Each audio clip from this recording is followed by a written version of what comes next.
قدر اولاد کیسی ہو جاتی ہے. ہم لوگ اچھے لوگ نہیں ہیں. ہم لوگوں نے ماں باپ کو پہچانا نہیں ہے. اگر ہم ماں باپ کو پہچانتے تو آج مسلمانوں کے ممالک میں اولڈ ہاؤس نہیں ہوتے. بوڑھے ماں باپ وہاں پر اپنے اولادوں کو دیکھنے کے لیے ترستے نہیں. آج بوڑھے ماں باپ ترستے, شادیاں کروا دیتے کہ اولاد الگ ہو جائے, مگر یہ شادی کے بعد بیوی بچوں کی محبت میں اتنی گم ہو جاتی ہے کہ اس کو ماں باپ کی قدر و منزلت نہیں دیتی. ماں باپ کا ادب و احترام باقی نہیں رہتی, ان کی خوشیاں باقی نہیں رہتی. کبھی کوئی چیز ماں باپ کے لیے لے بھی نہیں جاتے کہ ابا یہ آپ کے لیے لایا ہوں, خوش ہو جاؤ. باپ کو جو چیز پسند تھی کبھی بھول کر تو صبح یا دوپہر یا رات میں لے جاؤ. ابا پوچھے بیٹا کیسے ہے, کہ ابا جان یہ میں بازار سے نکلا تھا, میں نے دیکھا آپ کو بہت پسند ہے, میں آپ کے لیے لایا ہوں, اور آؤ دونوں مل کر بیٹھ کر کھاتے ہیں. کبھی ہوا ہے ایسا؟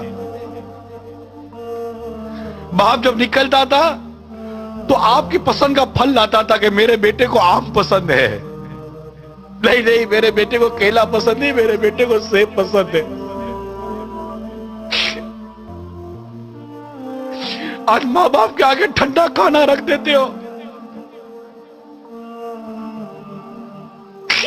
اور ماں باپ اس دن کو یاد کرو جب بیٹا کہتا تھا امی آج کڑھائی کھانے کا جی چاہ رہا ہے. ماں کی طبیعت ٹھیک ہو یا نہ ہو, تم کو کڑھائی پکا کر کھلاتی تھی. ہوٹل تھی,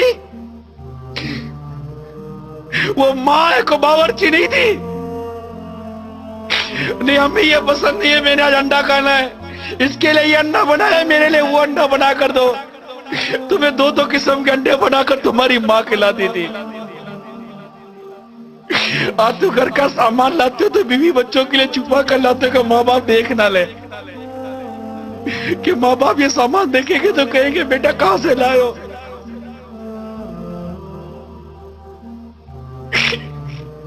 ارے ایسا سلوک تو مت کرو ماں باپ کے ساتھ, تمہارے ماں باپ ہیں,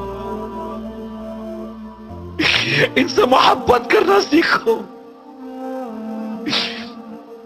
ان سے پیار کرنا سیکھو. تمہاری ایک چیخ کی پکار سن کر ماں باپ کا دل دہل جاتا تھا, دوڑتے ہوئے بھاگتے تھے. آج بوڑھی ماں بستر سے گر کر الٹی پڑی ہوئی ہے, تم کو اٹھانے کی فرصت نہیں ہے. ناظرین, ماں باپ خدا کی وہ عظیم نعمت ہیں کہ جن کا ذکر خدا نے قرآن مجید میں کچھ یوں کیا ہے, اور تمہارے پروردگار نے حکم دیا ہے کہ اس کے سوا کسی دوسرے کی عبادت نہ کرنا اور اپنے ماں باپ سے نیکی کرنا.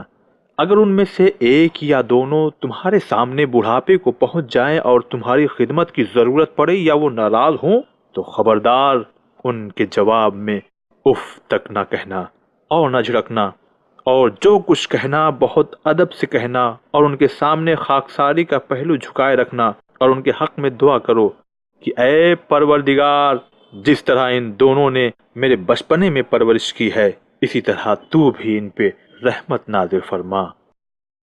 اور حضرت محمد مصطفیٰ صلی اللہ علیہ وآلہ وسلم ارشاد فرماتے ہیں, خبردار والدین کی ناراضگی سے پرہیز کرو, بے شک بہشت کی خوشبو 1000 سال دور کے فاصلے سے سونگھی جا سکتی ہے, لیکن ماں باپ کے آق اور رشتہ داروں سے قطع تعلق کرنے والا جنت کی خوشبو محسوس نہیں کر سکتا. اور یہ تو بہت مشہور ہے واقعہ جناب موسیٰ علیہ السلام کا کہ جب ماں کو دفن کر کے آ رہے تھے تو آواز قدرت آئی, موسیٰ تمہارے حق میں دعا کرنے والے ہاتھ اب نہیں رہے.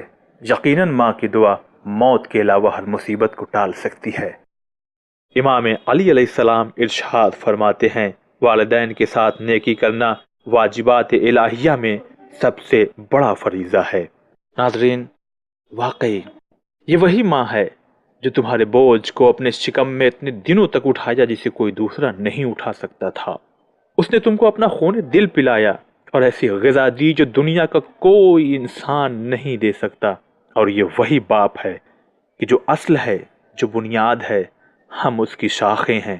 اگر جڑ نہ ہو تو شاخوں کا وجود نہیں ہو سکتا. لہٰذا ہمیں اپنے ماں باپ کے ساتھ محبت کے ساتھ پیش آنا چاہیے, اور انہی کے ذریعے خدا کو خوش کر سکتے ہیں، انہی کے ذریعے نبی اور امام کو خوش کر سکتے ہیں، اور انہی کے ذریعے اپنی زندگی اور اپنی آخرت دونوں کو خوبصورت بنا سکتے ہیں۔ تو ناظرین، اجازت چاہتے ہیں، انشاءاللہ پھر حاضر ہوں گے۔ خدا حافظ۔